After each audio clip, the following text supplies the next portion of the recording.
Hello বন্ধুরা, মোহনার দিকের আরও একটি নতুন ব্লগে তোমাদেরকে অনেক অনেক স্বাগত। আর আজ তোমাদের সাথে আমি শেয়ার করছি একটা স্ন্যাক্সের রেসিপি। সেটা হচ্ছে এঁচোড়ের চপ। এঁচোড়ের চপ কিংবা এঁচোড়ের বড়া, যেটা খুশি বলতে পারো। তো এটা বিকেলে চায়ের সাথে কিন্তু ভীষণভাবে জমে যাবে। তো আর ভাতের সাথেও এটা কিন্তু গরম গরম দারুণ লাগে। তো দেখো, প্রথমে আমি একটা মশলা তৈরি করে নিচ্ছি। তো ফ্রাইং প্যান বসিয়ে তার মধ্যে দিয়ে দিয়েছি গোটা ধনে, গোটা জিরে, আর দেবো এখানে মৌরি আর শুকনো লঙ্কা। তো এগুলিকে আমি ড্রাই রোস্ট করে নেব। আর আঁচটা কিন্তু লোতে রেখেই এটা করতে হবে, কারণ তা না হলে কী বলো তো, মশলাটা যদি পুড়ে যায় না, তাহলে কিন্তু মশলা ভাজা সেই টেস্টটা কিন্তু আসবে না। তো এটা তারপর ঠান্ডা করে আমি এটাকে গুঁড়ো করে এক সাইডে রেখে দেবো। আর এদিকে দেখো, ফ্রাইং প্যানে সামান্য একটু তেল দিয়েছি, দিয়ে চিনেবাদাম আমি এখানে একটু ভেজে নিচ্ছি। এবারে চিনেবাদামটা দিলে টেস্টটা খুব ভালো হয়। তবে চিনেবাদাম যদি কেউ পছন্দ না করো, সেক্ষেত্রে চিনেবাদামটা নাও দিতে পারো। তবে হ্যাঁ, চিনেবাদামের একটা খুব ভালো গন্ধ আছে, তো সেটা কিন্তু চপের মধ্যে যাবে, এঁচোড়ের চপের মধ্যে তখন যাবে। তো সেই জন্য দেখো, এটা একটু লাল লাল করে ভেজে নিচ্ছি। এখনও কিন্তু আঁচটা আমি মিডিয়ামে রেখেই ভাজছি, কারণ বাদামটা পুড়ে গেলে কিন্তু হবে না। বেশ লাল লাল করে ভাজতে হবে।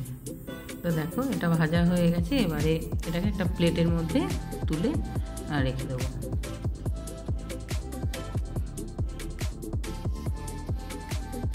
তারপর আর একটুখানি তেল দিয়েছি, দিয়ে এখানে পেঁয়াজ কুচি দিয়ে দিয়েছি। এখানে দুটো বড় সাইজের পেঁয়াজ আছে, দিয়ে তারপরে এর মধ্যে আমি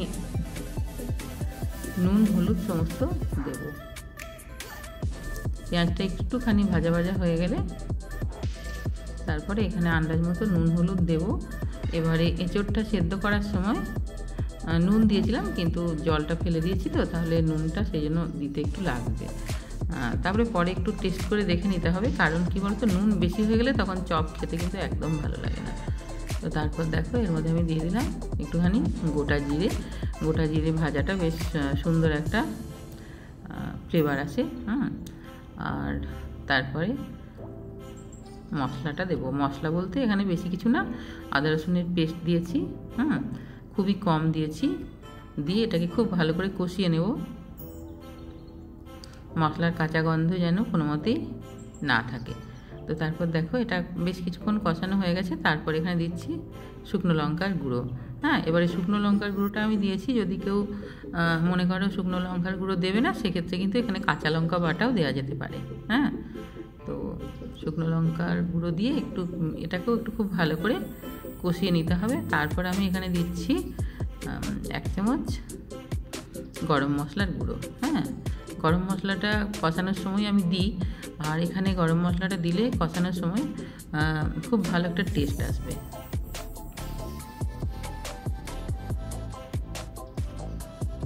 দেখো, এটা কষানো হয়ে গেছে। এবারে আমি যে এঁচোড়টাকে সেদ্ধ করে রেখেছিলাম, এঁচোড়টা একটু ম্যাশ করে তারপরে দিয়ে দিয়েছি। আর এঁচোড়টাকে একটু বেশি করে আমি সেদ্ধ করেছিলাম, যে খুব শক্ত থাকলে হবে না কিন্তু। তো তারপরে এটাকে খুব ভালো করে দেখো নেড়ে চেড়ে এটাকে ভেঙে ভেঙে দিতে হবে। এমনিতে এটা সফট হয়েই গেছে, আমি প্রেসারে করে সেদ্ধ করেছিলাম। তো তারপর আমি দুটো ছোট সাইজের দুটো আলু এখানে সেদ্ধ করে রেখেছি, সেই দুটো দিয়ে দিলাম। এবারে আলুটা দিলে কি বলো তো, টেস্টটাও যেরকম বাড়ে, সেরকম বাইন্ডিংটাও খুব ভালো হয়, সেই জন্য দিলাম। তো দিয়ে তারপরে এটাকে খুব ভালো করে মিশিয়ে নিতে হবে। আর বেশ কিছুক্ষণ এটাকে ভাজা ভাজা করে নিতে হবে, যাতে এঁচোড়ের যে জলটা আছে না, সেটা যেন সম্পূর্ণ শুকিয়ে যায়, তাহলে চপটা খেতে খুব ভালো লাগবে। তারপর দেখো, এরপর আমি যে চিনেবাদামটা ভেজে রেখেছিলাম সেটা দিয়ে দিলাম। দিয়ে এটাকেও খুব ভালো করে এঁচোড় আর আলুর সাথে মিশিয়ে নেব।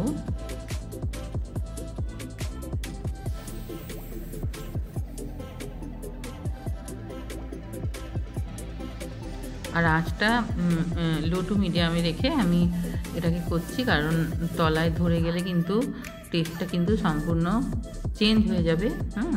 তো তারপর দেখো এখানে আমি দিচ্ছি ম্যাগি মশলা, একটা প্যাকেট ম্যাগি মশলার যে ছোটো সাইজের প্যাকেটটা সেটা একটা দিয়ে দিলাম।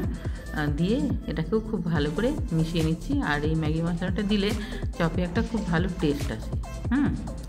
আর দিয়ে খুব ভালো করে এটাকে দেখো মিশিয়ে নিচ্ছি।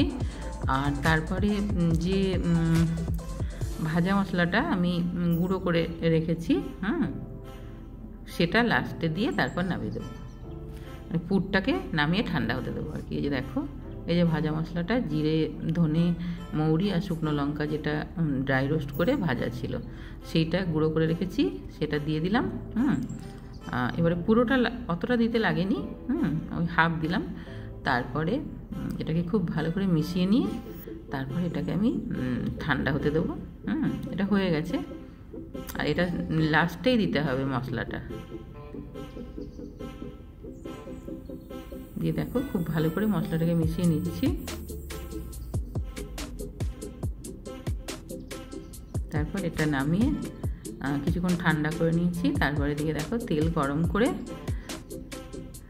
গরম তেল একটু দিয়ে দিচ্ছি বেসনের গোলার মধ্যে। আর আমি খুব বেশি বানাইনি এখানে, কমই বানাচ্ছি। কারণ পুরটা আমি ফ্রিজার দিয়ে রেখে দিতেই পারি, কোনো অসুবিধা হবে না। আমি এইভাবে রেখে দিই, যখন দরকার তখন ভেজে নিই, কারণ একসাথে অত